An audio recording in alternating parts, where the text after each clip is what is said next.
NCP ছেড়ে অন্য নতুন সংগঠন করুন, জামাতের সাথে আঁতাত করেছেন। আমি নাহিদ ইসলামকে এইটুকুই বলতে চাই যে আপনাদের সংগঠন নতুন সংগঠন, আপনারা এখনো অনেক কিছু জানেন না, বোঝেন না, এবং আপনাদের এই সংগঠনকে সংগঠিত করার জন্য মানে ভিন্ন মতাদর্শের রাজনৈতিক দলের সদস্য হিসেবে আমি হয়তো বা এটুকু বলতে পারি যে আপনারা যদি এগিয়ে যান সেটা আপনাদের একান্তই আপনাদের বিষয় এবং আপনাদের সংগঠনের বিষয়।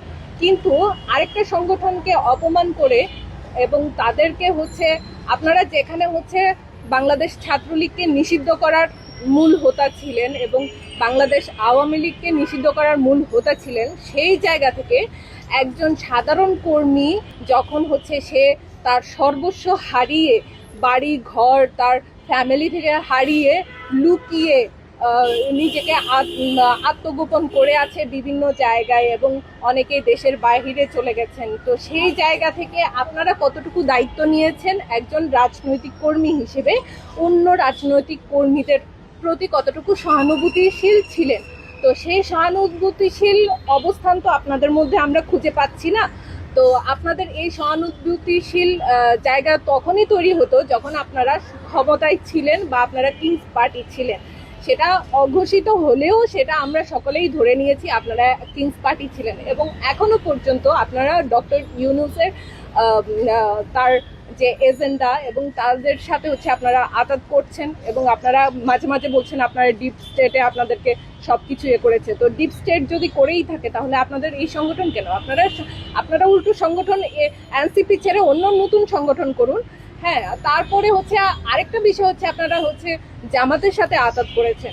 তো জামাতের সাথে আঁতাত করেছেন, সেটা আপনারা যদি প্রত্যেকটা সংগঠন রাজনৈতিক দলকে যদি একত্রিত করে তখন যদি মতামত নিতেন, তখন হয়তো বা আমরা সেটা গ্রহণযোগ্য হতে পারত বা দেশের জনগণের কাছে গ্রহণযোগ্যতা পেত।